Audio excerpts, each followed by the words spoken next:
Bien, entonces, buenos días nuevamente a todos los que están conectados en la segunda parte de la clase del día de hoy.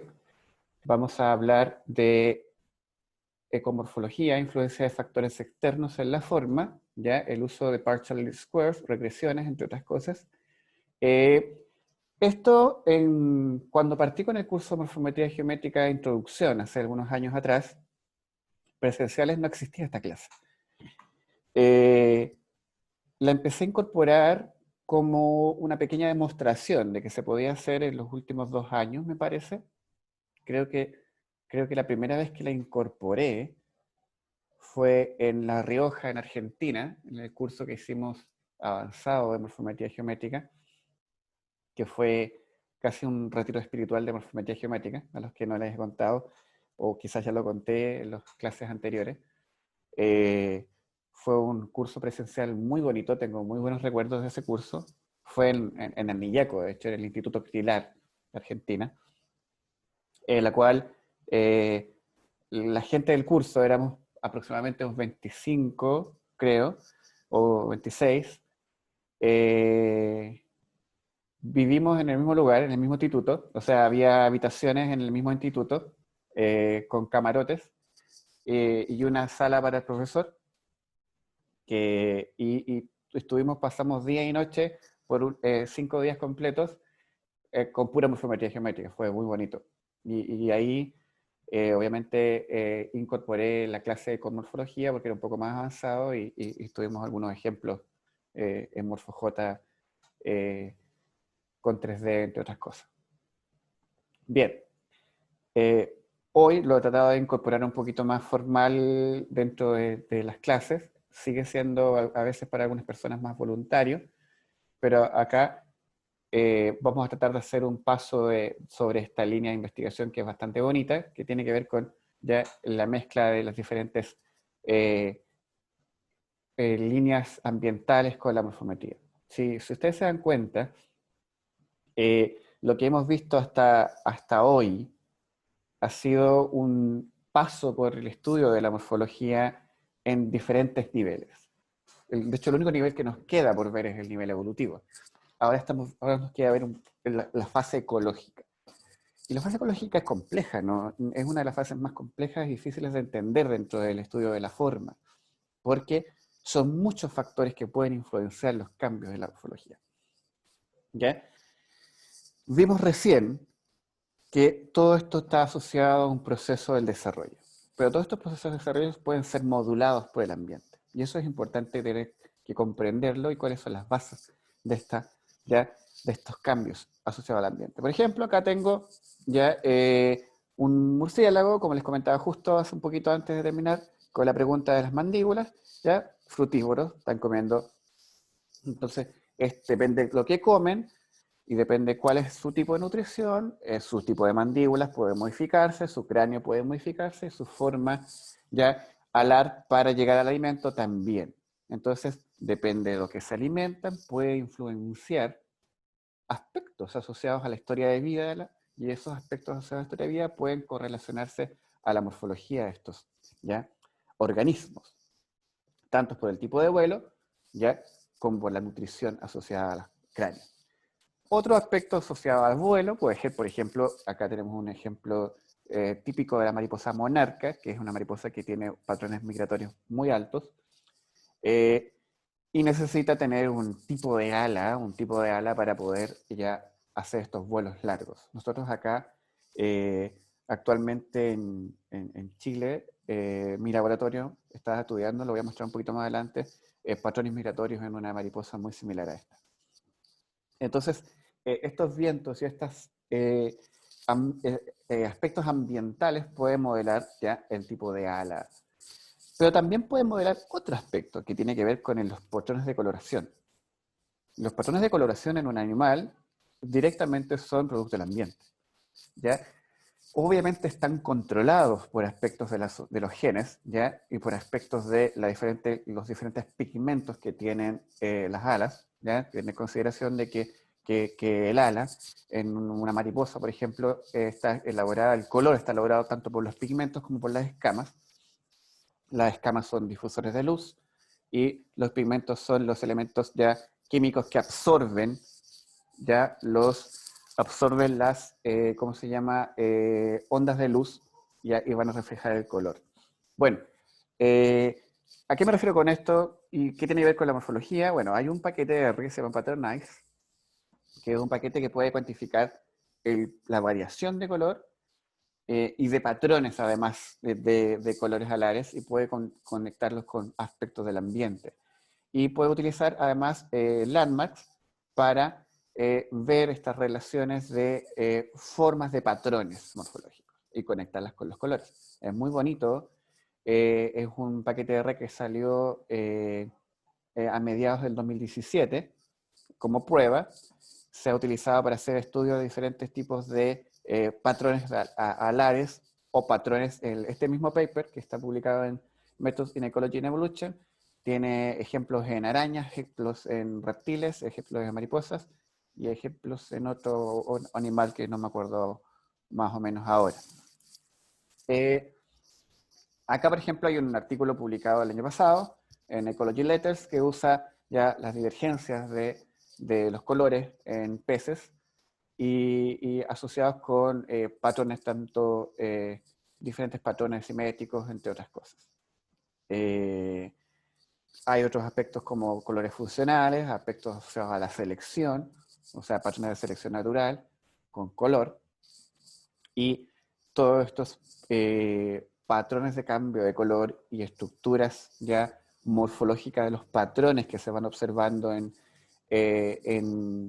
estos animales tienen que ver con aspectos del ambiente y tienen que ser modulados de alguna manera. Con Patternize se han medido y se han podido calcular. El abajo, que tiene que ver con colores funcionales y los diferentes genes y señales que generan este color en salamandras, fue publicado hace poco, ¿ya? Esto en marzo del 2020, y estaba muy bonito. Pueden ver los aspectos del color, ya el visible, con conexiones con los patrones, entre otras cosas. Cuando yo me trato de referir que el objetivo de mis estudios morfométricos son explorar estas conexiones entre los grupos de variables, yo tengo, cuando me meto en el ambiente ecológico o ambiental, estoy obligado a ver una alta serie de variables y alta serie de elementos que me pueden generar ya el cambio en la morfología. Uno puede utilizar varias técnicas para estudiar esta covariación entre variables, entre conjuntos de variables. Va a depender directamente de qué se trata y la naturaleza específica de estas relaciones, ¿ya? Que es el objeto de mi análisis. Como les decía antes, pongo el color y voy a utilizar ¿ya?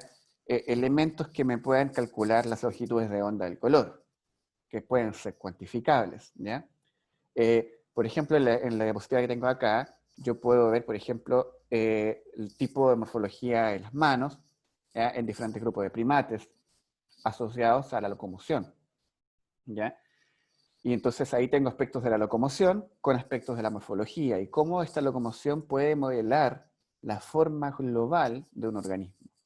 Entonces, es súper interesante ir viendo cuáles son ya los elementos que yo voy a querer correlacionar con el ambiente para poder responder la pregunta ecológica ya que ando buscando, o evolutiva también, con un proceso de radiación adaptativa, por ejemplo. Entonces, yo en el aspecto morfológico, porque este es un curso de morfometría, necesito medir la fuerza de asociación entre estos sets de variables. Entonces, uno de los aspectos básicos de la estadística multivariada que busca relación entre dos sets de variables es la correlación, ¿ya? Lo vimos cuando hablamos de correlación y covariación. Ya en la correlación tenemos diferentes tipos de escala y tenemos cómo pueden esta variable y con esta variable x ser relacionadas entre sí de alguna manera. Puede ser tanto positiva como negativa. Hay varios métodos para medir fuerzas de asociaciones, fuerzas de correlación, ¿ya? Y van a diferir, depende cómo se ve escalado los datos, ¿ya? Todas estas preguntas que tienen que ver con asociación, correlación, tienen una hipótesis nula que hay independencia de esta asociación, ¿ya? Simplemente es como para poder llegar a la búsqueda de. En el tiempo se ha utilizado mucho la regresión multivariada para caracterizar una o más variables dependientes y cómo éstas ya son predichas o explicadas por una o más variables independientes. ¿Ya? Es la forma básica de mostrar la función de una regresión. Por ejemplo, acá yo tengo un artículo de Andrea Cardini con Sarah Elton que evalúan el efecto de tamaño con distancia genética y forma o distancias ecológicas en la cual pueden estar asociadas como, por ejemplo, altitud, latitud, entre otras cosas. Y ellos lo evalúan con regresiones. Pero el análisis puede tener, yo puedo andar buscando predecir, de alguna manera, el resultado basado en mis mediciones, ¿ya? Pero cuando busco predecir, no implico que sea la causalidad. Por ejemplo, el cambio del color de las hojas, ¿ya? Está asociado a climas fríos. ¿Puede ser realmente esa la única, ¿ya?, razón por la cual las hojas cambian de color? La respuesta directamente va a ser no, puede haber otra cosa. Por lo tanto, la predicción de una regresión no está directamente asociado a la causalidad de los datos, de alguna manera. Entonces hay que ser cuidadoso cuando uno ya entra en este mundo de la ecología. La regresión se ha utilizado en estudios de alometría, por ejemplo, en donde el tamaño predice la forma. ¿Ya? Sí. Ahí yo puedo ver un efecto directo en donde el mayor valor de tamaño de centroide puede influenciar ya las formas tipo en los componentes principal 1. O en un factor de alométrico lineal también. O sea, hay tamaños más grandes, obviamente, van a influenciar aspectos de la morfología mucho mayor. En selección natural, por ejemplo, donde la forma puede predecir la aptitud o aspectos de genética cuantitativa de la forma, donde el genotipo predice la forma. ¿Ya? Tengo el descifrado genotipo, entonces este me va a generar un tipo de forma. Yo puedo ver eso con regresiones multivariadas. Hay un artículo de Abby Drake, que fue alumna de postdoc en el laboratorio de Klingenberg, en donde ella vio cambios de la forma en perros San Bernardo en una misma edad. Y estuvo evaluando aspectos asociados a ontogenia. Bueno, acá hay otro ejemplo, ¿ya? Por ejemplo, una regresión multivariada con aspectos del fitness. Entonces están midiendo aspectos del fitness, como puede ser reproducción, entre otras cosas, con ya la forma. Y es un artículo antiguo, del 2006, o sea que hay más de 10 años de este artículo, de José María Gómez, español, trabaja en plantas, en la cual buscan algunos elementos de selección natural para predecir ya la forma. Sin embargo, podemos, además de utilizar estos aspectos de la regresión multivariada, tenemos otro aspecto que mide la covariación. Lo hablamos en integración, lo vuelvo a ver en ecomorfología, que es el PLS. ¿Ya? El PLS simplemente es un método que estudia la asociación, como ya lo habíamos visto en integración, en dos o más sets de variables, pero no implica ninguna suposición de que un conjunto predija o determine a otro. No tengo nada asociado independientemente. ¿Ya? Es como un PCA, pero está asociado a la covariación, no a la variación. ¿Ya? Los dos sets de variables, por lo tanto, son tratados de la misma manera y pueden ser intercambiables unos con otros. ¿Ya? Variable A, variable B. Entonces es importante ya tener claro que si existe una asociación entre estos sets de variables, yo tengo una hipótesis nula, que es la completa independencia de variables. Nuevamente vuelvo a lo mismo. Pero ahora estoy trabajando con la covariación de estos sets de variables. Entonces me hago una pregunta sobre estas predicciones. Y como lo puse en la primera clase de morfometría que hicimos hace 5 semanas atrás. Debiera la morfología predecir el tipo de dieta porque el animal con diferentes formas, ahora le pongo algo totalmente subjetivo, son buenos o malos para explorar y obtener diferentes tipos de comida? Una pregunta compleja, ¿ya? Entonces, que tiene altos elementos que tendrían que ser evaluados unos con los otros. O sea, la morfología con la dieta, pero además malo y bueno para explorar. Entonces, hay otras cosas que tienen que ver con la historia de vida de los organismos que necesitan ser evaluadas y necesitan ser cuantificadas de alguna manera. Por ejemplo, ¿debiera la dieta predecir la morfología? Porque la morfología probablemente ha evolucionado ya vía sus procesos adaptativos para comer diferentes tipos de comida. Entonces, ahí es que la dieta predice la morfología. Pero además hay aspectos evolutivos de selección de estos animales a la comida. Entonces, ¿qué también dos conjuntos de variables se pueden relacionar entre sí? ¿O necesitas más conjuntos de variables? ¿O necesitas preguntas más complejas? Por eso no es tan fácil cuando uno entra en el mundo de incorporar los ambientes ecológicos en tu pregunta morfológica. Sin embargo, es inevitable. Está ahí. Y hay que de alguna manera medirlo si es que la pregunta va asociada a ecología. Entonces, esto se ha hecho. El método de PLS ha sido ampliamente utilizado en morfometría geométrica en diferentes tipos de estudios, por ejemplo, médicos, respuestas de dosis para aspectos en medicina. Por ejemplo, Buchstein en los años 90 utilizaba ya PLS para estas relaciones. En ecomorfología se ha usado mucho, ¿ya? Está el típico artículo de Adams y Rawls del 2000, Monteiro del 2003, entre otros artículos hay muchos, muchos más. Forma y comportamiento, por ejemplo, Corti Rawls 2001, también es un artículo clásico de presentar el PLS. También para ver relaciones de covariación entre estructuras morfológicas, como lo veíamos en integración, pero integración entre dos sets de variables independientes. Entonces, cuando yo utilizo el PLS, lo que voy a ver es un análisis que mide la covarianza. Entonces te entrega ya bloques con mayor variación de covariación. Tienen casi las mismas propiedades de un componente principal.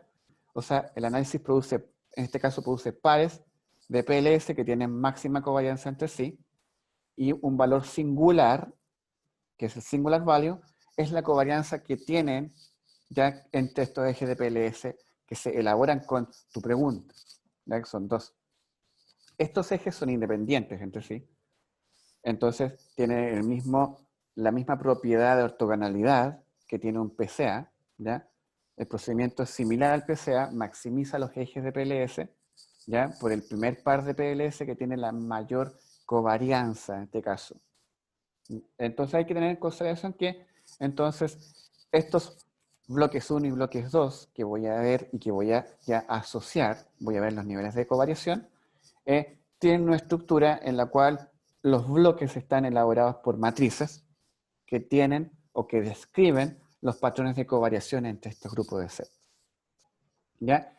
Dentro de estas matrices, obviamente, ya lo conversamos en las clases anteriores, hay vectores que los vectores simplemente me van a entregar las direcciones ya de los ejes de estos PLS, que contienen en este momento y en este análisis las relaciones de covariación entre un bloque con el otro.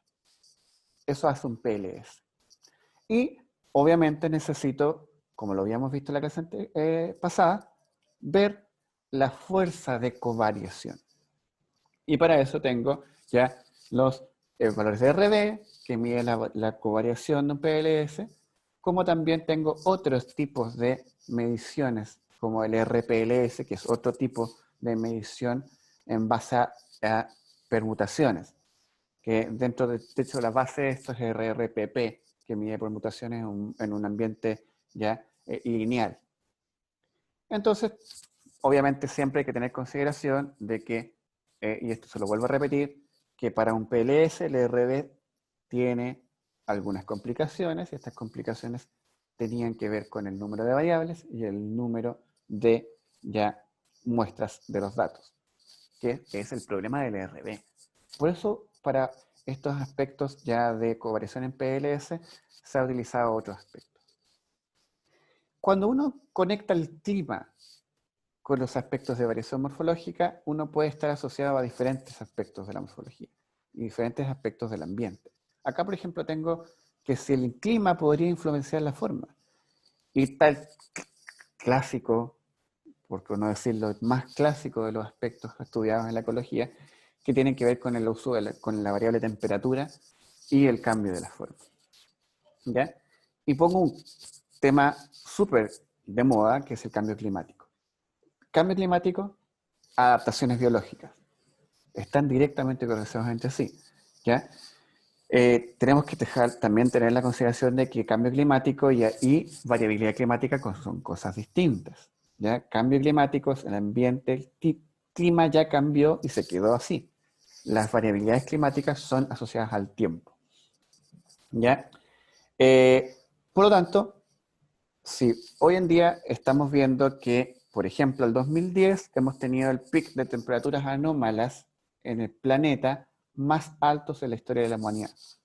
Y no estoy exagerando cuando digo que es pics de aumento de temperatura más alto en la historia de la humanidad, porque es cierto. Y estos aspectos asociados al clima han considerado y han abierto ya una serie de problemas en la cual animales ya, que no son adaptados a los diferentes ambientes han podido ya invadir. Y esto se conecta directamente, con, por ejemplo, con las invasiones biológicas. Las invasiones biológicas están asociadas al cambio climático y pueden estar y se pueden medir de alguna manera.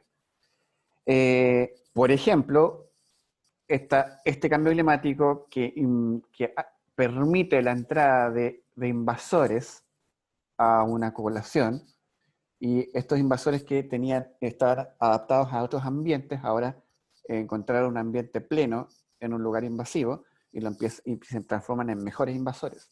Nosotros hemos estudiado esto hace algunos años, ya llevamos más de 8 años estudiando con un equipo en Croacia, que trabajamos en invasiones biológicas, pero conectados a la forma. O sea, vemos el efecto de pesticidas, el efecto de patrones asociados a la escala temporal ecológica con aspectos de la morfología, en donde hay diferentes patrones que pueden ser que te entregan estrés y que van a modelar tu forma. Uno de ellos grandes es, por ejemplo, el uso de pesticidas en los cultivos para poder sacar a los invasores. Pero bueno, ¿por qué un invasor pues, es más exitoso? Hay muchas preguntas que pueden ser evaluadas. Y nosotros hemos evaluado esto como el cambio de la morfología que te hace ser más exitoso como invasor. Acá hay otro ejemplo donde la temperatura puede ser medida de forma lineal, y esto a veces quizás puede ser un poco perjudicial al estudio, en donde tú mides una propia temperatura de una población, por lo tanto estás infiriendo de que todos tus individuos, en este caso insectos que son ectotermos, están siendo influenciados por esa misma temperatura. Por lo tanto, la variable de uno de los bloques de PLS va a ser la misma. Y la otra variable que va a cambiar es la variable forma. Entonces tienes un bloque de una misma temperatura, ¿ya? Especies asociadas a 25 grados, 18 grados, etc. Y el otro bloque que es forma en general. Por lo tanto, esto fue estudiado con PLS, y hay diferentes aspectos que es bueno ir combinando y evaluando. Por ejemplo, acá hay otro estudio que esta clase es más que nada con ejemplos en donde se ha usado PLS para estos análisis. Y es bien cortita. Adams, el año 2000, o sea, estamos hablando 10 años atrás, perdón, 20 años atrás, 20 años atrás él entrega el concepto de PLS para la evaluación de la covariación entre dieta y morfología. O sea, hace 20 años atrás ya se hacían estos estudios con morfometría geométrica. Y él evaluó, por ejemplo, en este artículo del año 2000, con James Rolfe, ya, características ecológicas, o sea, sobre la dieta asociado a aspectos biomecánicos. Entonces tenemos dieta, ecología, biomecánica y morfometría geométrica, hace 20 años atrás. Entonces, él midió en las salamandras sus diferentes tipos de alimento, en este caso himenópteros, diplópodos, larvas, gusanos, entre otras cosas, y cómo esto podía influenciar la morfología de los grupos de especies de salamandras en un aspecto ecológico. Y él lo hacía utilizando PLS en dos bloques, en donde un bloque era la forma y el otro bloque estaba asociado a ya estos aspectos nutricionales. Sin embargo, obviamente ya luego de varios años sobre ese estudio, acá hay unos 10 años después, en donde se ve el aspecto del clima, sobre qué es lo que estás respirando, qué tan contaminado, por ejemplo, puede estar el ambiente del cual tú respiras y cómo afecta los aspectos morfológicos de la cavidad nasal en humanos. Se puede hacer. Obviamente, va a depender de la pregunta y el aspecto ecológico que tú quieras combinar para estudiar. Entonces, acá el equipo de Fred Sport vieron el aspecto asociado a la forma y el ambiente asociado al clima en un aspecto ya más global, está Europa, África, Australia, islas, y cómo los diferentes tipos de ¿ya? ambientes en esos lugares podían influenciar el aspecto de la morfología ya nasal de los humanos de esos lugares. Obviamente lugares más contaminados que otros. Por ejemplo, acá otro artículo que fue publicado por mi buen amigo Tomás Puchel, obviamente él no es el primer autor, pero fue parte de este estudio, en donde valoraron aspectos biomecánicos para comprender relaciones ecomorfológicas entre las mandíbulas y la dieta en primates. Ahora lo ven en un aspecto evolutivo. O sea, conectar la biomecánica con la dieta en primates. Y además, desde un componente evolutivo. Yo puedo ya medir estos aspectos utilizando biomecánica, utilizando aspectos ya de elementos finitos para ver los materiales en los cuales está hecho el cráneo, en este caso la mandíbula, y cómo puede relacionarse con sus diferentes ya aspectos nutricionales en la dieta de esos primates. Este artículo es muy bonito. No tiene mucha morfometría geométrica, pero sí tiene aspectos asociados a la biomecánica. Tomás hizo una presentación, lo voy a mostrar más adelante, creo que en la última diapo tengo algo de eso. No me queda mucho, esto es muy corto, simplemente mostrarles más ejemplos para que ustedes puedan sacar ideas y en lo que, con sus preguntas, con sus organismos, con aspectos en la cual un simple PLS en dos bloques puede responder preguntas asociadas a diferentes aspectos de la ecología, la evolución de sus grupos de especies. Acá, por ejemplo, hay un artículo publicado en Frontier Zoology que tiene que ver con la morfología funcional y la integración en estos cráneos de córvidos, en la cual ocupa un componente 3D para ver las relaciones, en este caso de integración, entre dos sets de landmarks completamente independientes unos con los otros, según ellos. Por ejemplo, acá se puede ver que hay sets de landmarks asociados a la parte basal del cráneo y otros asociados a la parte del pico. Entonces, uno puede ir comparando estas relaciones entre ya con PLS de dos bloques con dos sets de landmarks completamente distintos unos con los otros y ver ya si hay covariación y que cumplen alguna función en común o no dentro de la nutrición, entre otras cosas. Acá, este es un artículo también hace 10 años, pero que es bastante interesante. Yo tengo un set de datos de este paper que probablemente en la próxima clase lo vamos a probar. Es un set de datos en 3D. Se los voy a mandar para que los probemos y podamos hacer cómo se ve un dato 3D en MorphoJ. La idea es que también lo puedan ver. En este caso, lo que hace Andrea Cardini con Sarah Alton es ver aspectos de longitud y latitud en África en diferentes grupos de monos, ¿ya? Y van viendo cómo van relacionando latitud con forma ya en los cráneos de estos grupos de especies. Entonces él está viendo una especie, diferentes subespecies.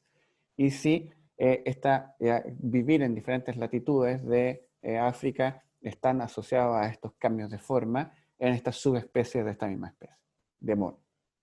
Entonces, ahí está utilizando otro aspecto ya de la ecología, en este caso geográfico.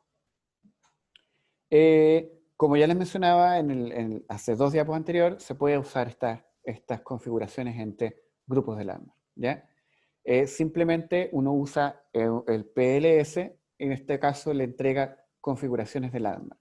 Entonces lo que uno puede hacer es simplemente un set de Landmark A y un set de Landmark B en el mismo dataset de MorphoJ, separados entre sí, con número de landmarks distintos entre sí, y puedes ocuparlos como cada set en cada bloque y ver si hay covariación entre estas dos estructuras morfológicas que son independientes, pero yo que necesito ver si de alguna manera están relacionadas entre sí.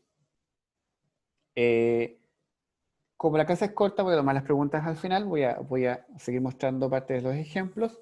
Esta es una clase con más que nada de ejemplos en la cual se puede utilizar la morfología y la ecomorfología con análisis simples, que son análisis de PLS y de regresiones multivariadas. Son 2 análisis que uno puede usar para combinar muchas preguntas. Obviamente después se pone más complejo porque uno necesita ir integrando esto con las diferentes formas de intensidad de las covariaciones, pero la base no es compleja, que es un PLS y una regresión.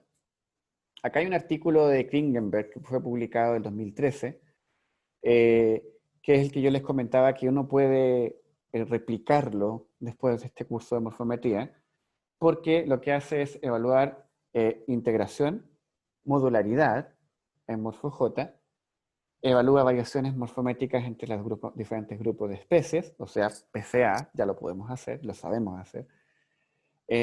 También podemos identificar los diferentes grupos de especies en el mismo PCA con los clasificadores, lo sabemos hacer. Él evalúa alometría, o sea, hace una regresión multivariada y utiliza aspectos alométricos y no alométricos, también lo podemos hacer. Y luego lo pone en un contexto filogenético.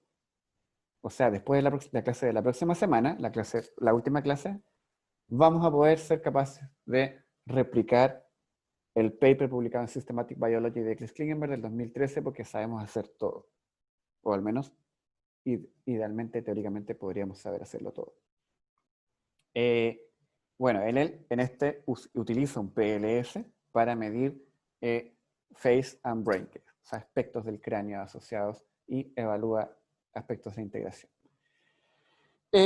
Acá hay una serie de datos que no he publicado aún, son míos, en la cual algún de mis estudios, cuando estaba haciendo mi maestría, años atrás, yo estaba haciendo aspectos asociados a la selección sexual y la evolución del dimorfismo sexual en estos escarabajos. Entonces yo quería verlos en su ambiente natural y cuáles eran los aspectos del cortejo de estos grupos de individuos. Entonces, en todo su rango de distribución, que no es mucho, pero para Chile igual es bastante amplio. Y lo que hice fue colectar en terreno y observar en terreno estos grupos de individuos y de paso pude tener ya colectas de individuos en todo el rango latitudinal. Y me di cuenta que dentro de los análisis para las diferentes cosas que estaba haciendo, encontré un patrón interesante, que era un patrón de que el tamaño de la forma asociada al tamaño centroide disminuía desde norte a sur. Y esto estamos hablando de un escarabajo, que después de adulto no crece. Por lo tanto, yo asocié esto a un aspecto que es una regla biogeográfica, como la regla de Bergman, pero la regla de Bergman está elaborada y hecha para animales endotermos, que regulan su temperatura. Entonces, y además, la regla de Bergman es que a ambientes más fríos la masa corporal aumenta. Por lo tanto, la forma es más grande, ¿ya? Y es más compleja. En este caso, yo me di cuenta de que los insectos eran más pequeños a ambientes más fríos. Y, por lo tanto, dije, estoy en la presencia de una regla biogeográfica inversa a la de Bergman, una regla de Bergman inversa. Y estos datos quedan ahí, todavía no los publico, porque no tengo el tiempo para hacerlo, eh, pero hace poco un colega acá en Chile se sumó a tomar los datos y poder finalmente tratar de poner esto en un paper. Queremos tratar de hablar de esta regla de Bergman inversa y mandarlo a, no sé, Journal of Biogeography o Ecography, algo así. Bueno, utilizando morfometría geométrica, pero conectándolo con biogeografía. Acá también es lo mismo. Este es un artículo que publicamos hace algunos años con Daniela, ella es alemana. Lo que hicimos fue responder una pregunta muy básica que tenía que ver con taxonomía integrativa. Entonces, ¿por qué estoy hablando de taxonomía integrativa en una clase de ecomorfología? Porque es integrativa. Entonces, el aspecto integrativo incluye la ecología y incluye aspectos biomecánicos del vuelo. Estas eran dos especies, ¿ya? En realidad no eran dos especies, eran 5 especies que viven en simpatría, tienen una dieta similar y tienen estrategias de caza similares. Entonces, morfológicamente, de un punto de vista clásico, eran muy similares entre sí.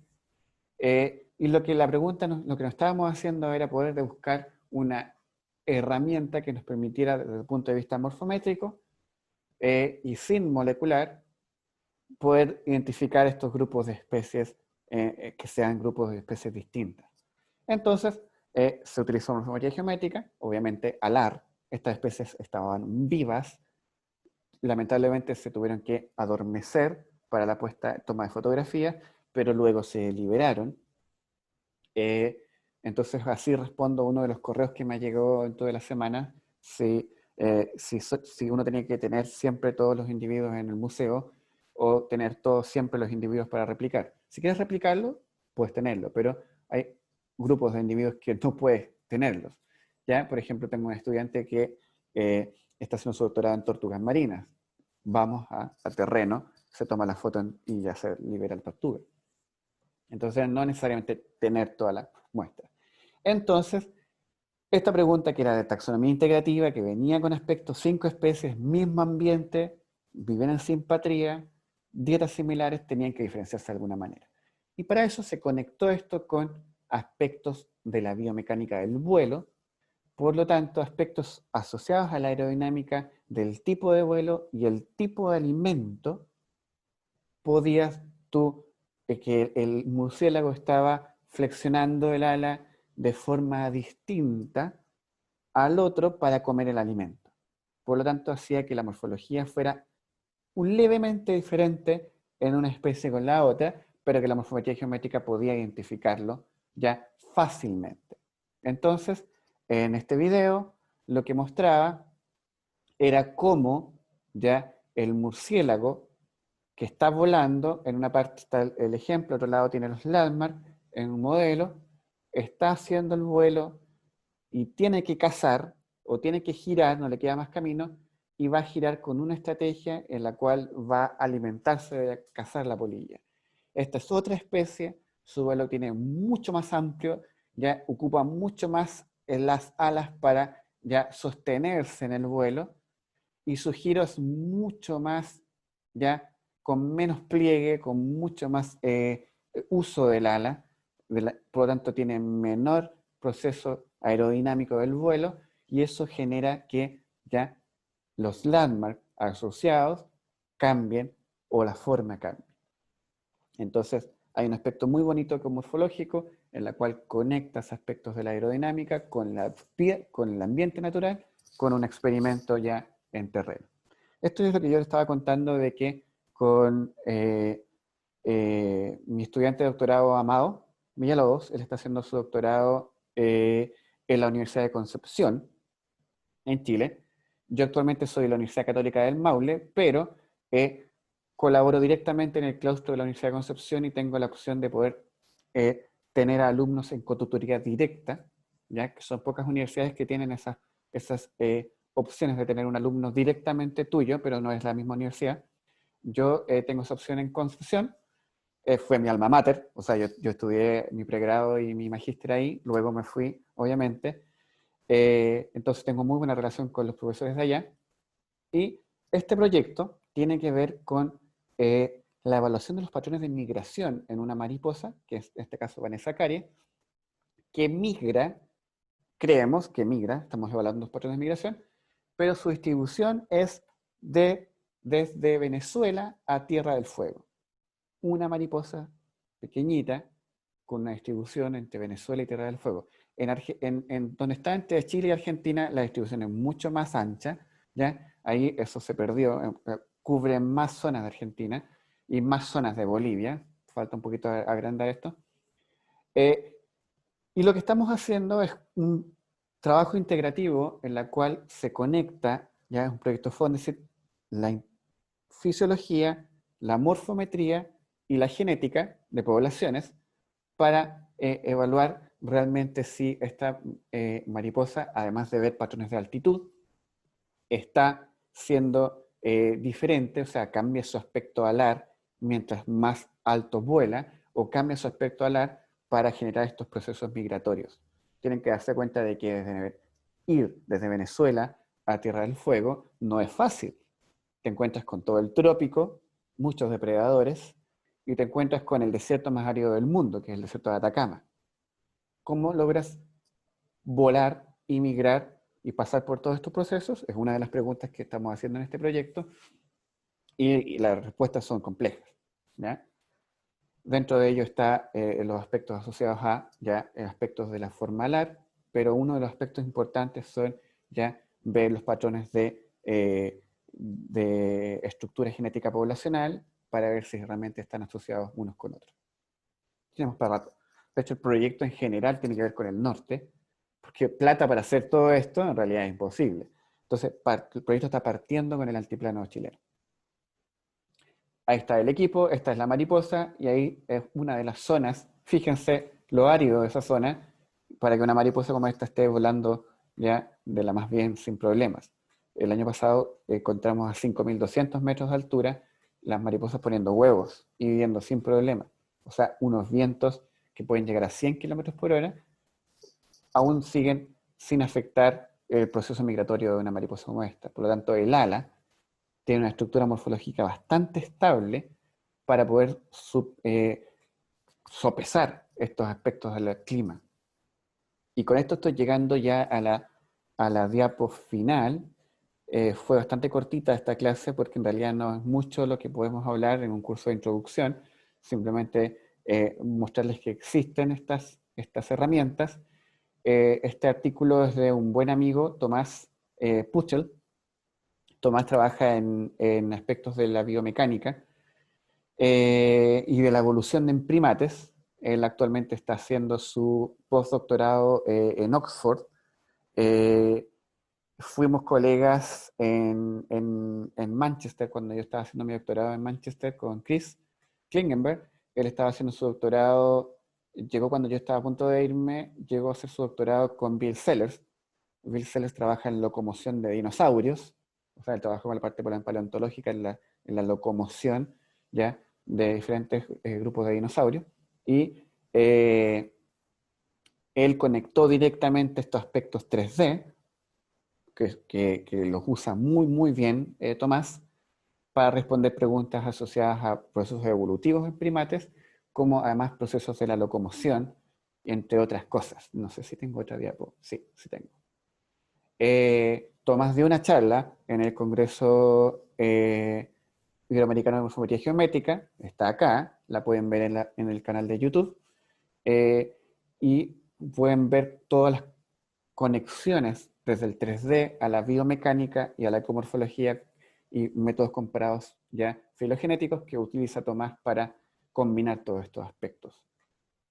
Acá, por ejemplo, era el trabajo de Tomás, en la cual estaba viendo la locomoción y separaba estos aspectos de la locomoción en ya si era cuadrúpedo, si era arbolícola, si que simplemente saltaban o si utilizaban las colas para moverse. Entonces él estaba viendo los aspectos de la locomoción y si estos aspectos de la locomoción tienen que ver con procesos evolutivos de la forma, cómo cambian ya algunas de las estructuras de la forma. Y él estaba viendo, por ejemplo, una estructura simple, en este caso el talo.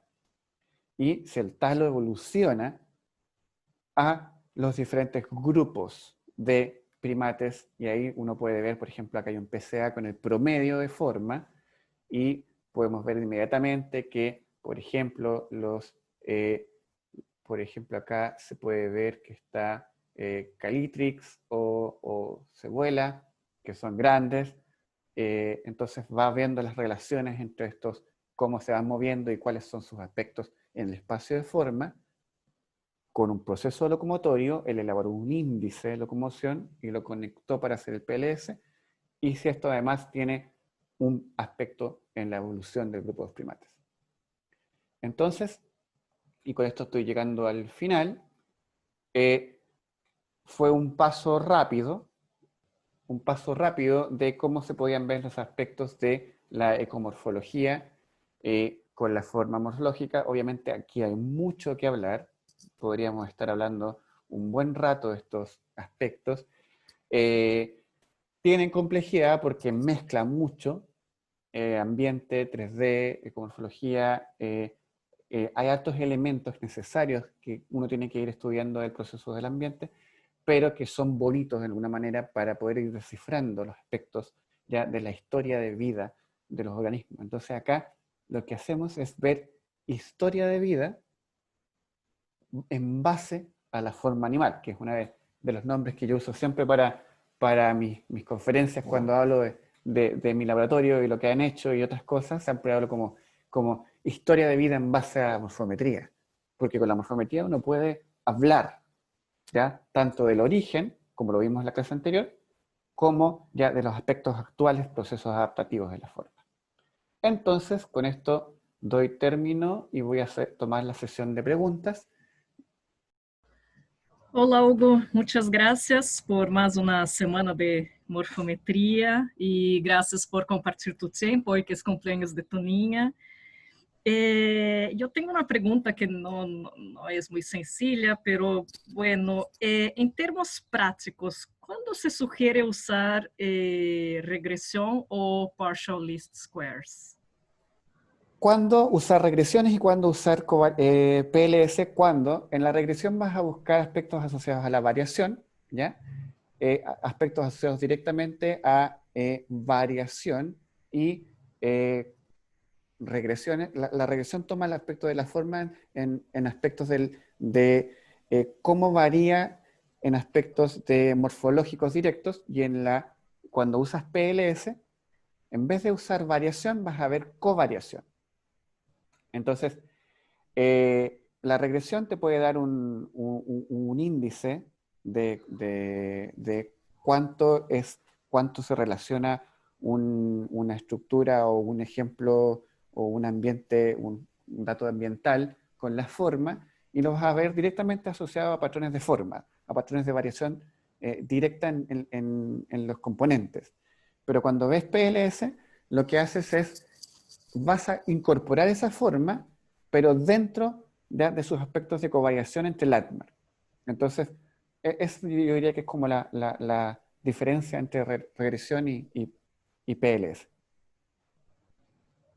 Ok, e o PLS se pode fazer, então, com 2 sets de landmarks e Claro também que com sí. set de landmarks e dieta, cronologia. Por supuesto, Sí, sí. tanto entre dos sets de landmark como un set de landmark y un set ambiental. Ok, ok, gracias. Dale. De nada. Buenos días, profe, ¿cómo está? Hola. Súper. Bueno, mis preguntas son dos, son muy básicas, pero no me quiero quedar con la duda. La alimentación de un individuo pueden modificar morfológicamente la parte craneal, la cabeza, pero puede llegar a modificar otras partes del cuerpo. Claro, sí, ¿Sí? sí, de todas maneras. Mm, El aspecto nutricional, si bien hay una parte de la nutrición que tiene que ver con la dieta y de cómo comes lo que te estás alimentando, después tienes la así mismo. conectividad de los aspectos nutricionales sobre el organismo, ¿ya? Entonces tienes, por ejemplo, Mm, alometría, aspectos de alometría que son directos asociados a la nutrición, en donde elementos nutricionales pueden influenciar ya raquitismo, obesidad, etcétera, entre otras cosas. Entonces, o la falta de un ok. nutriente, la falta de un nutriente puede generar que tengas algún tipo de malformación. Como es tan complejo, puede estar asociado a diferentes aspectos, pero hay enfermedades, por ejemplo, por producto de nutricionales. Ok, profe. Y la otra es, la contaminación de aguas puede llegar a modificar, pues yo sé, la parte morfológica, pero por ejemplo en el caso de las tortugas, el caparazón que es tan rígido, llegar a modificar la contaminación.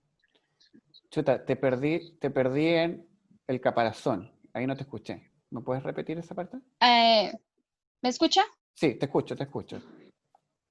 Que pues que la contaminación yo sé que modifica pues partes del animal, pero en el caso de la tortuga, la contaminación, el grado de contaminación del agua puede ¿Mm? llegar a modificar el caparazón que es tan rígido.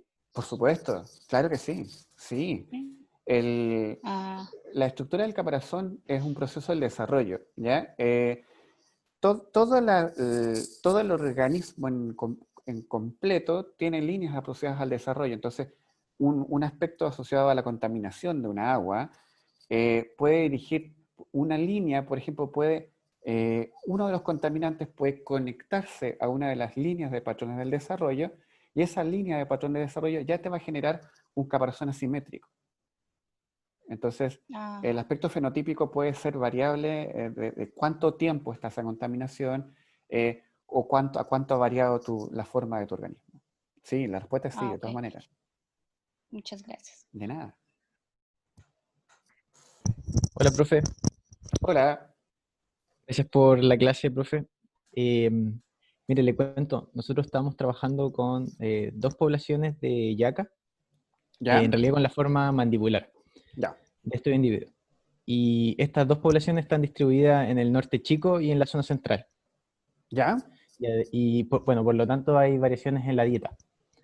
Ellas son insectívoras, Súper. pero además presentan en diferencias filogenéticas.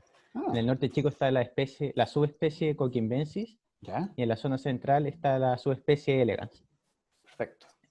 ¿Ya? Entonces, mi pregunta, profe, es si es que de alguna forma uno podría distinguir si hay una variación en la forma mandibular, puede estar asociado a la genética o a la dieta.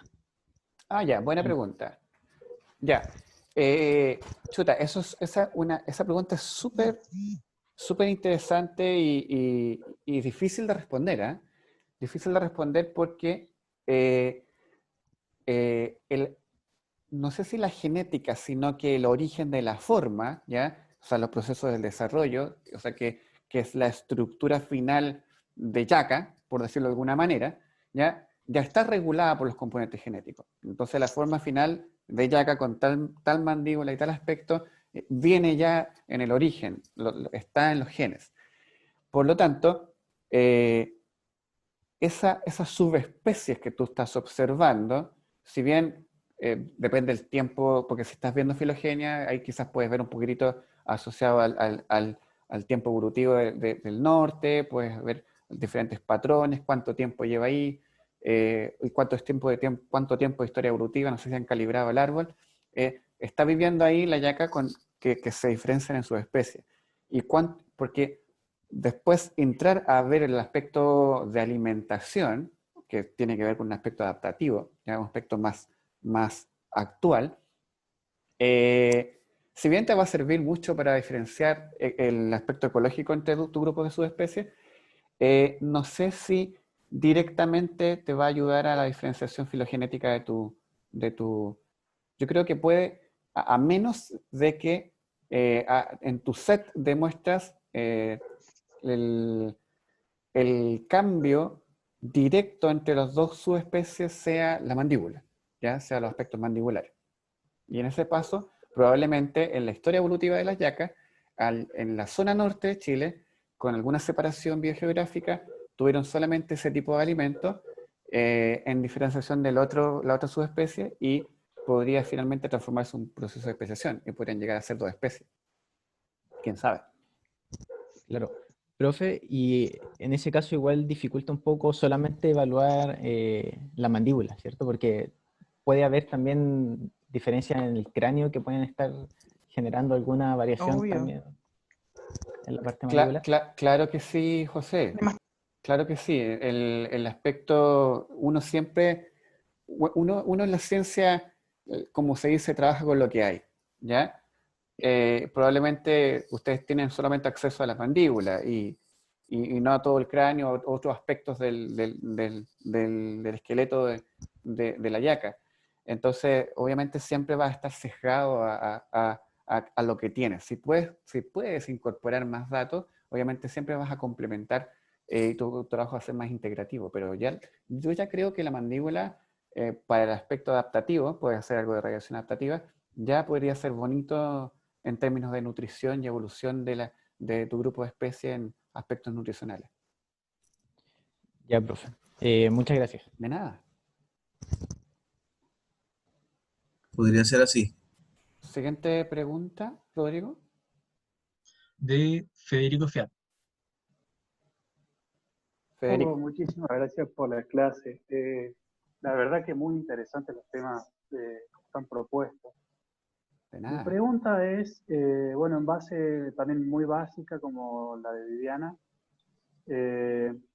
¿puede la morfometría geométrica, en este caso la ecomorfología, explicar el cambio de forma de un organismo, por ejemplo, un insecto, afectado por el cambio de uso del suelo, por ejemplo, el cambio de un bosque hacia un área de cultivo? Sí, claro, por supuesto que sí. Mi respuesta automática es sí. La morfología, la ecomorfología se conecta se puede conectar diferente con patrones de estrés ambiental, por ejemplo, el uso de suelo. El cambio de uso de suelo de bosque es un efecto de estrés ambiental directo a tu grupo de individuos. Por lo tanto, las siguientes generaciones, si es que son insectos, de alguna manera podrían reflejar ese estrés en patrones de asimetría, ¿ya? Tanto patrones como ecomorfológicos como patrones de asimetría. Entonces, la respuesta es sí. Sí, un aspecto en aspectos de adaptación a la forma, niveles de estrés, ya sea por cambio de suelo, por uso de pesticidas, entre otras cosas, van a influenciar directamente la forma. Perfecto, muchísimas Lo gracias. importante es cuantificarlo, ¿eh? Porque obviamente uno lo dice desde la teoría, pero yo te lo puedo decir también desde la experiencia, porque yo he trabajado harto en eso. Yo he trabajado, por ejemplo, con insectos en cultivos, en donde hay raleo. Entonces cambian el cultivo de, no sé, remolacha, lo cambian por otro tipo por años, y ese cambio de estrés que es anual también influye a patrones de asimetría en insectos. Entonces yo lo he hecho, lo he visto. Claro, sí, yo en mi caso estoy haciendo mi tesis de doctorado viendo cómo está afectando el cambio de uso del suelo en especies de vinchuca Ah, mira, en la zona norte, en Córdoba, Argentina. ya. Y bueno, una de las dudas que tenía era esto porque es bueno, una de las principales ejes que tiene el desarrollo de mi tesis y bueno, quería ver ¿Y de poder confirmarlo. Federico, esas pinchucas se alimentan de ratones o de otras cosas? Se alimentan, tengo una especie que es Triatoma garciabesi, que está asociada a aves, Ya, y una especie que es Triatoma guasayana, que está asociada a mamíferos. claro. En el caso de la que se alimenta de mamíferos, también está llegando a las viviendas de la gente Ah, que vive mira, en la zona mira. y está afectando, sí, está afectando, digamos, está transmitiendo chagas. Así Uf. que es un proceso bastante complicado. Bien, sí, yo creo que ahí tienes un aspecto bien complejo, interesante de evaluar, pero sí, está todo conectado. Esos estrés seguramente van a modificar el cambio de los triatomas. Y además, el cambio asociado al hospedador también puede influenciar el cambio de la forma final del triatoma. Bueno, muchísimas gracias, Hugo, Dale. y muchísimas gracias a la clase. Siguiente pregunta, Siguiente de Carlos Maciel. Carlos. Hola, Hugo. Hola. Oye, una pregunta muy sencilla. ¿Cómo podemos definir los estudios de ecomorfología? Y puntualmente si, por ejemplo, queremos evaluar la capacidad de predicción de un gradiente ambiental relativamente nuevo, multivariado, si este puede predecir los cambios en el tamaño de un organismo utilizando morfología clásica o lineal. Ya. A ver, la pregunta tuya tiene que ver, bueno, primero, cómo se define el concepto de ecomorfología como concepto, como estudio, ¿cierto? Así es.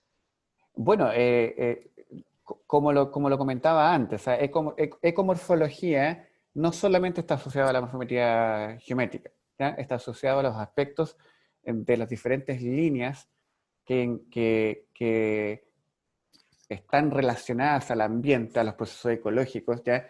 En esta línea completa, eco, evo, devo, que están conectadas entre sí, este triángulo de definiciones, que pueden, de alguna manera, diferentes tipos de preguntas relacionadas entre sí pueden estar influenciando aspectos asociados a la forma, ¿ya? Aspectos de la morfología. En la ecomorfología puede cumplir diferentes tipos de atributos, ¿ya? No solo los atributos asociados a la morfometría geométrica. Entonces tú me conectas esto en un ambiente actual, en la cual si yo puedo utilizar morfometría tradicional para cuantificar estas variables ecomorfológicas, ¿algo así? No sé si... Así es. Claro que sí, o sea, la morfometría tradicional no queda fuera de esto. La morfometría tradicional es una herramienta más para responder preguntas asociadas a la forma. Simplemente lo que hace es, estás reduciendo tu espacio a un espacio lineal, ¿ya? Tamaños, anchos, ángulos, etc. Pero sí o sí está en el mismo mundo, estás dentro del mismo espacio, que es entender los cambios de la forma. Los cambios morfológicos en este caso. Perfecto, Hugo. Muchísimas gracias. De nada. Mabel Báez. Mabel. Buenas tardes, ¿me escuchan? Sí, perfecto. Profesor Hugo, muchas gracias por la clase. Yo De tengo nada. dos preguntas, una Diga. más de consulta y otra de curiosidad. La Vamos. primera de consulta conoce estudios morfométricos relacionados con, por ejemplo, domesticación de frutos o domesticación de algún tipo de especie por una comunidad. O sea, ¿cómo varía la forma o cómo la selección de la comunidad podría estar influenciando en el tamaño fenotípico predominante de una determinada especie, por ejemplo? ¿Ya? Esa es la primera pregunta. O sea, tú dices como, a ver, repítemela, no, que no capté bien. La comunidad, Si tú conoces estudios de morfometría geométrica donde haya procesos de domesticación o se evalúe esa variación. Ya, Algún sí. tipo de... Sí, he visto algo del efecto de la domesticación, porque desde los orígenes de la domesticación, porque domesticar es generar estrés, de alguna manera. Entonces, luego que simplemente después se normaliza de alguna forma, y hay domesticación en diferentes grupos de animales, no solo vertebrados, yo creo que, bueno, la respuesta es sí, la respuesta puede generar un estrés y ese estrés puede generar cambios en la forma, se puede cuantificar. Y la segunda pregunta es en relación al trabajo que mostraste de tu estudiante con mariposas. No sé, puede ser una pregunta muy boba, pero me pareció entender que la mariposa consigue salir de Venezuela y llegar hasta la parte sur de Chile. ¿Era eso o que diferentes poblaciones están a lo largo de su distribución? Porque, bueno, eso fue lo que me generó curiosidad. O sea, Sí, yo te eso, entiendo. de todas maneras, o sea, ¿a quién no le generaría curiosidad una mariposa huele de Venezuela a Tierra del Fuego? No, no lo hace. O sea, definitivamente no lo hace. No, yo no creo que que el animal sea lo suficientemente capaz de volar de Venezuela al sur de Chile. ¿No? Yo creo que lo hace como todas las mariposas migratorias, que lo que hace es ir por generaciones hasta donde llega. Y lo interesante de ese proceso migratorio es que la siguiente generación de ese grupo de animales siga migrando. ¿Qué le dice a ese grupo que mejor no tiene una población mucho más interesante en ese lugar y se queda ahí? ¿Y por qué sigue migrando al sur? Entonces, esos aspectos los estamos evaluando ahora. No sabemos, la verdad de las cosas es que no tenemos idea si realmente tiene poblaciones independientes en Venezuela, Colombia, Perú, Chile, a que sea una migración directa. Si fuera migración directa, por ejemplo, en los aspectos genéticos poblacionales, mostraría una red de haplotipos directa, en donde están todos conectados a un haplotipo central. Y en eso estamos, ¿ya? Estamos en ese proceso, nos falta tiempo todavía. Espero en unos años más poder llegar a tener esos resultados. Espero 3, 4 años más cuando completemos tener muestras de diferentes partes de Sudamérica. Ahora, de paso, qué bueno que me hiciste esa pregunta porque aprovecho de pasar el dato. Si cualquier persona que nos pueda ayudar con esto, para nosotros es valiosísimo poder tener muestras de Vanessa Cari, de esta mariposa, colectadas en terreno, colectadas en campo, en sus zonas, ya sea en cualquier parte de Latinoamérica, que sea esta especie Carie. Si la pueden tener y la pueden guardar en alcohol, para mí sería valiosísimo tratar de conseguirme ese ejemplar, porque me ayudaría al aumento de ejemplares para el estudio. Eso, aproveché de pasar el dato. Vale, muchas gracias. De nada. Siguiente. Siguiente de Carlos Martínez. Carlos. ¿Me escuchas? Te escucho bajito. A ver.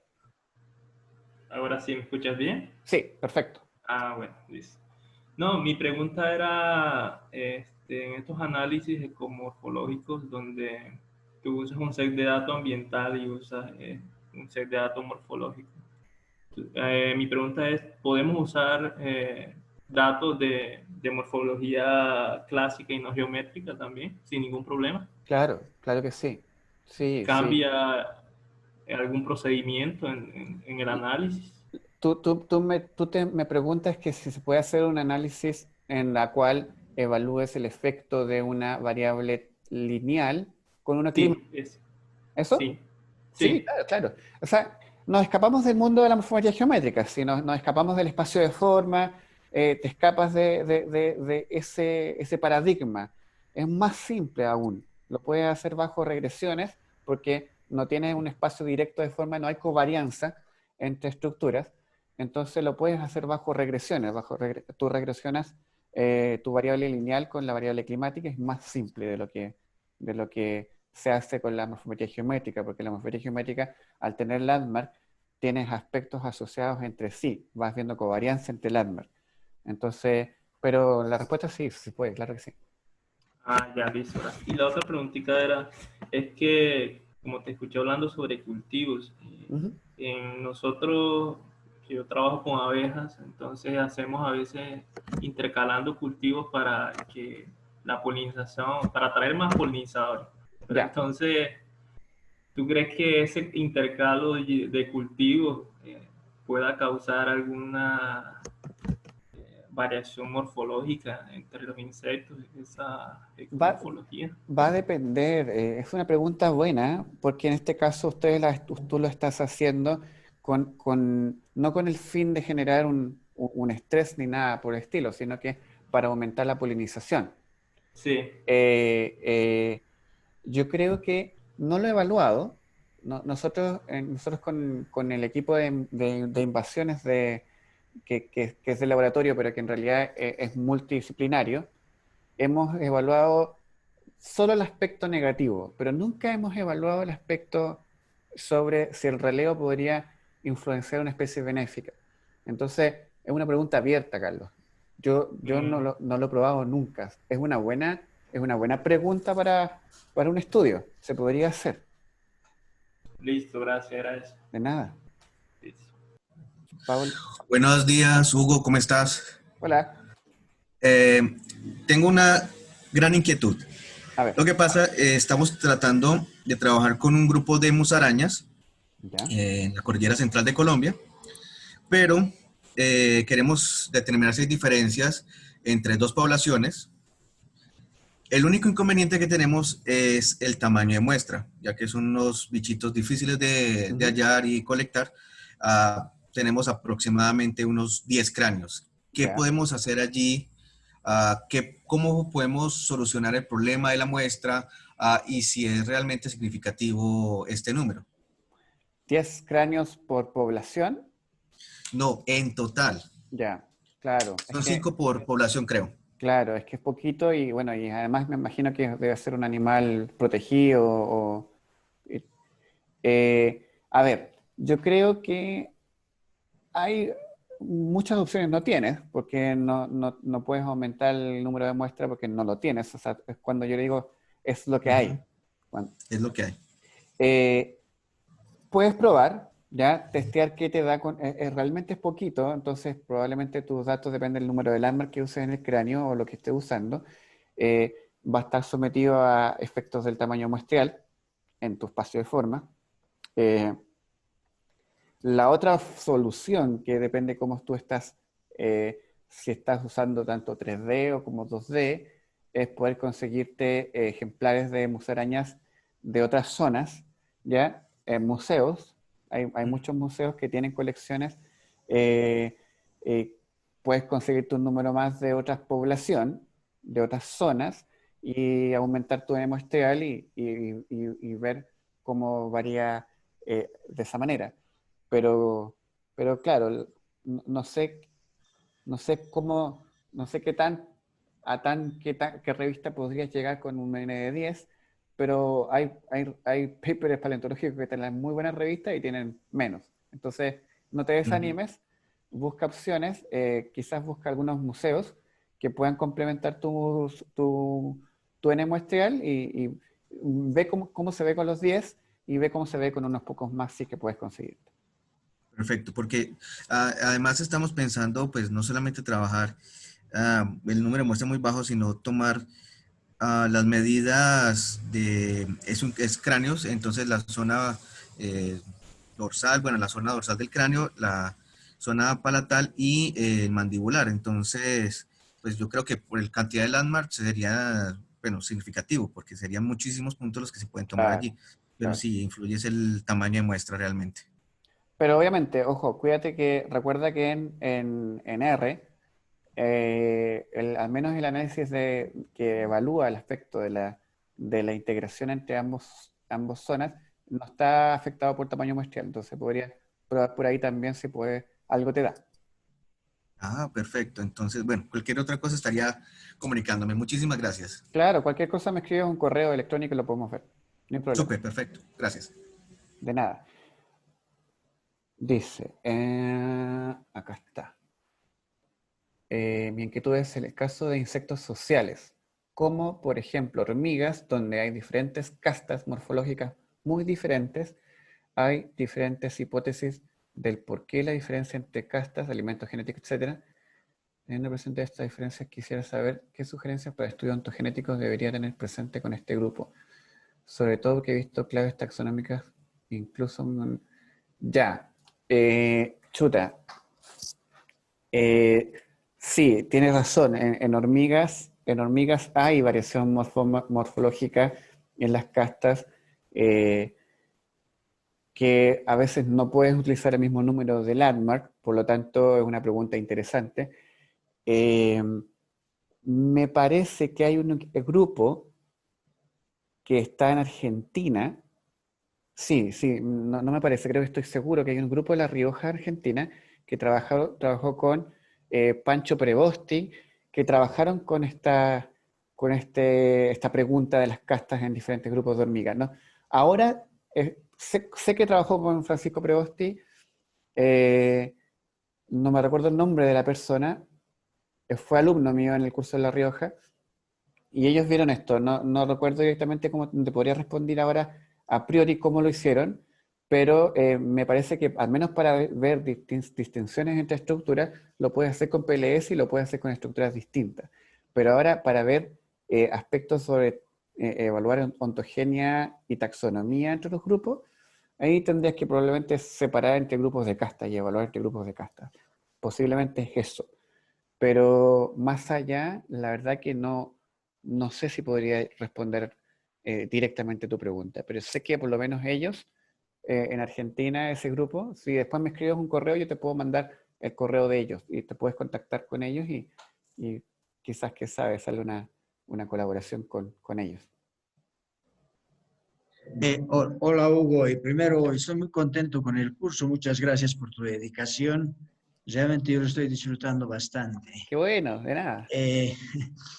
Bueno, yo trabajo básicamente con vectores de enfermedades humanas, también trabajo con parásitos y ahora hemos ingresado a la parte de paleopatología humana. Entonces, bueno, en todas se puede aplicar la morfometría. De hecho, sobre todo en la parte de paleo, es una pasión de hace tiempo que voy arrastrando y que por fin puedo hacerlo, pero no he todavía aplicado nada de morfometría, ¿no? Ni clásica ni nada.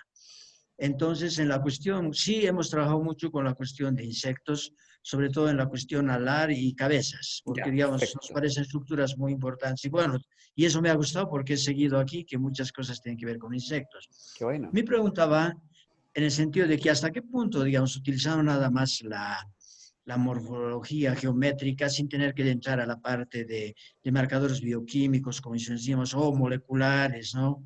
Podemos nosotros, digamos, en el estudio de una especie o de grupos similares, entender, llegar a precisar si se trata de un clon, si se trata de poblaciones o subespecies, o de especies crípticas, sin tener que recurrir a otras herramientas. Es decir, hay alguna limitación porque en nuestra experiencia nos hemos sentido a veces obligados a recurrir a aquello y resultaba que algunas que parecían muy próximas por fenotipo en general, porque además de morfo hacemos muchas cosas en fenotipo, eran diferentes y viceversa, o sea, algunas que muy diferentes pues resultaban ser nada más variaciones intraespecíficas.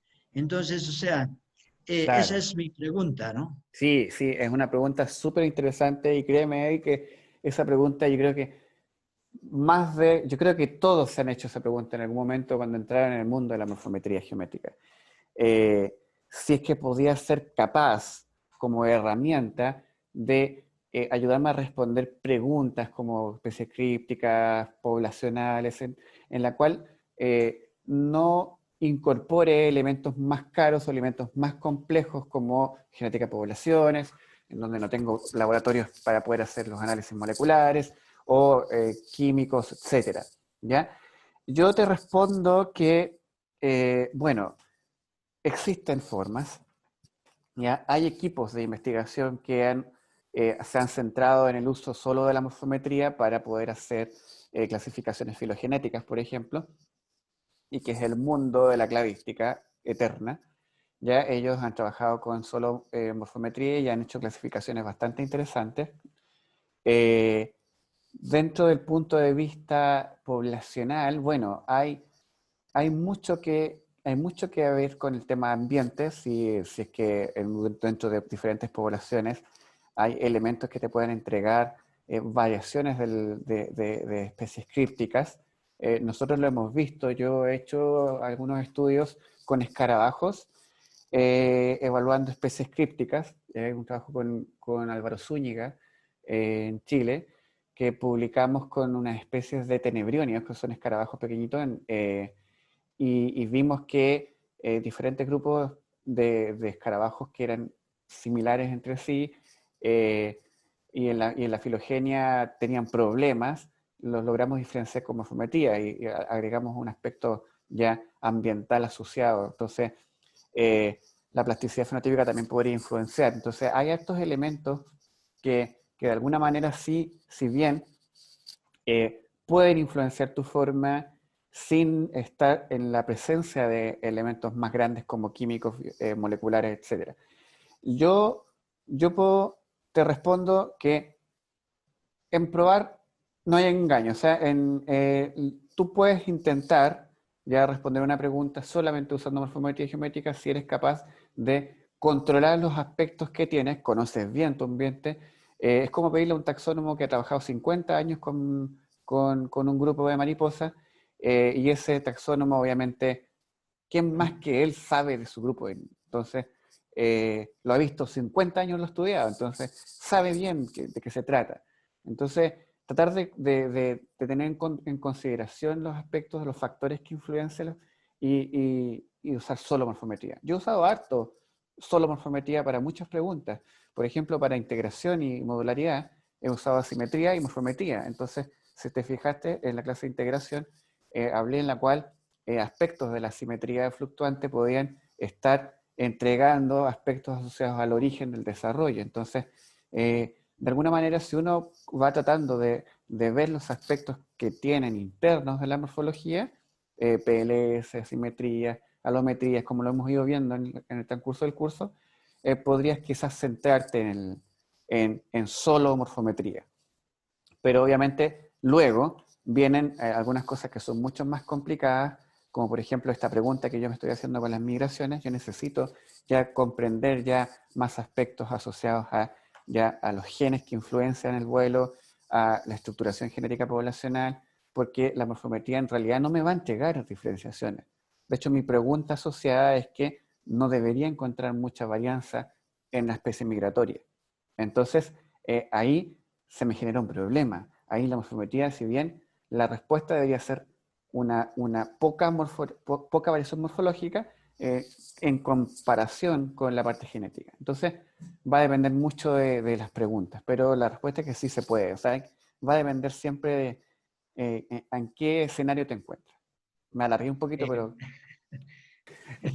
Ahora sí que, por favor, repíteme la pregunta. Discúlpame que No, tuve que... la cuestión era de que, bueno, básicamente yo soy fenetista, aunque ahora Ya, por la facilidad más hemos apuntado a hacer, a entrar a la parte molecular, porque simplifica mucho, ¿no? claro. Será más caro a veces, pero simplifica de manera extraordinaria. Entonces, sí hemos trabajado, por ejemplo, con especies, o sea, con grupos más o menos nuevos, como los triatominos, y con algunos muy antiguos, como los flebótomos y caracoles. Entonces, ahí empieza a ser tan emocionante todo. Entonces, y también al trabajar con parásitos, hemos encontrado alguna suerte de dificultad. Hemos visto fenotipo en cuanto a comportamiento, lo que sea, pero cuando trabajamos con forma vemos diferencias que no sabemos exactamente qué son, Claro. pero sí nosotros podemos hacer discriminación visual.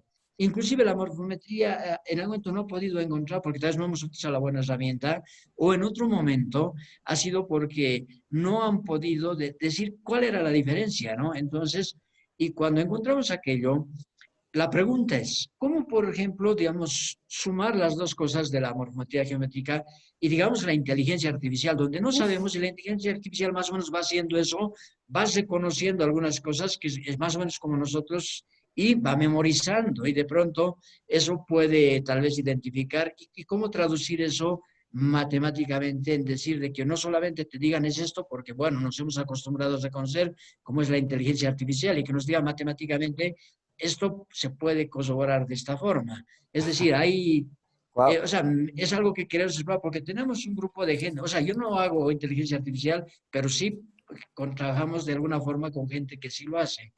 Ya, sí, es un mundo, ¿ah? Es un mundo el tema de la inteligencia artificial, machine learning, entre otras cosas.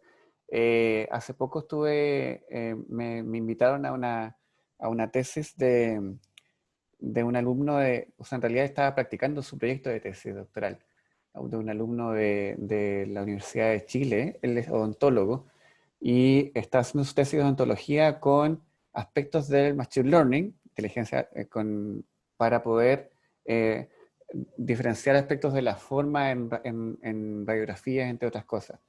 Entonces, de que se puede, ¿ya? No es fácil y hay que ser cuidadoso, sobre todo que yo no recomendaría nunca un aspecto machine learning poner landmark, por ejemplo, eh, aunque sea la automatización sea fabulosa, y yo siempre encuentro que la apuesta de landmark es la mano del investigador, no de un robot.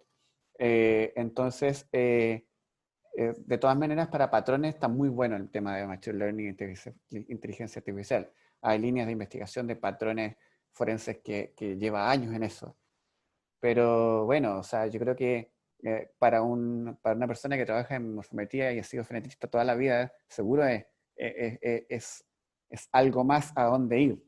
Y entonces, de todas maneras, te recomiendo que sigas dándole una vuelta y quizás para encontrar diferentes diferenciaciones entre patrones, igualdad de patrones, por ahí te puede servir. Dice, yo trabajo con crianza de crisopas con 3 especies para control de plagas. ¿Ya? Ok. Y pregunta es si habría variación en la forma del ala en grupos de crisopas que son controladores biológicos por dieta artificial, que recomiendan cuántos individuos puedo trabajar para validar los datos. Bueno, son bastante abundantes, entonces ahí seguro ya puedes tener más de 50. Claro, de todas maneras yo creo que hay una diferenciación asociada a la dieta. Y la asociación de la dieta podría referir a diferentes estructuras de la morfología de las crisopas. ¿Ya? Son bien bonitas, tienen unas alas preciosas. Entonces, si la dieta artificial, sí, yo creo que sí. Obviamente, pero digo porque creo, pero podría ser interesante testear esa relación. Podría hacer un estudio en la cual se alimenten con ya alimentos de una misma zona o cuando las llevas para poder hacer control de plaga. También se utiliza para control de plaga. Entonces ahí ya puedes juntar diferentes aspectos de la variación con control de plaga, con los pesticidas, con el alimento artificial y con un control que no tenga ninguna de esas cosas también. Entonces sería un paper bonito. Genial. Entonces acabamos de llegar al término de la semana 5 del curso de Morfometría y Geometría. Nos queda una semana de curso. El tiempo vuela, la verdad que yo lo he pasado muy bien. Lo he pasado muy bien porque ha sido una experiencia bastante bonita estar frente a un computador y hacerle clase a tanta gente. De verdad me voy a llevar un recuerdo bastante grato con este curso de Morfometría Geométrica. Son las cosas que ocurren en la pandemia, son las cosas que ocurren cuando los investigadores queremos entregar la ciencia a toda costa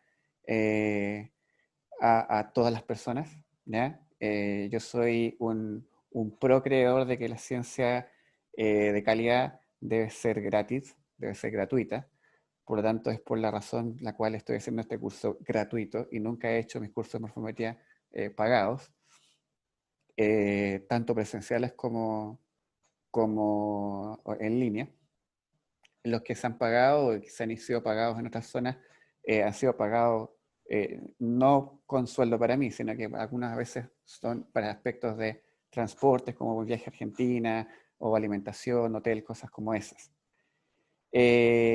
Ha sido súper entretenido, de verdad que sí, de verdad que hemos ido aprendiendo entre todos porque me han llegado correos con preguntas que a veces te entregan un desafío y entonces eso lo hace bien entretenido. Recuerden que si no he respondido a algunos de sus correos y ya ha pasado tiempo, reenvíenme el correo. Hay gente que me ha reenviado el correo y les he respondido. Entonces eso es súper bueno. Les cuento que entonces la próxima semana las clases son el lunes y la última es el viernes. Vamos a tomar la fotografía. Voy a intentar ver si puedo tomar una fotografía quizás con todos los videos prendidos y como estoy grabando van a quedar todas las cámaras y se van a poder ver todos para poder hacer la foto del curso, obviamente. Eso va a ser como la 1 más o menos de la próxima semana, el día viernes. Y bueno, nada, muchas gracias a todos por su presencia. Yo, obviamente, como les comenté, ahora me voy a ir a celebrar el cumpleaños de mi hija, que está hoy día de cumpleaños. Entonces hay una torta que me espera y a ustedes les espera seguir su semana. Espero que tengan muy buena semana y les mando un abrazo a todos y que nos vemos la próxima semana, el lunes con Nicole, que va a estar exponiendo, y el viernes con la última clase.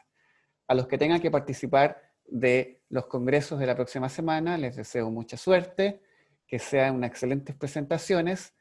Hay varios congresos que están siendo en línea la próxima semana, así que les vaya súper bien, ¿ya? Las mejores vibras y nos vemos la próxima semana.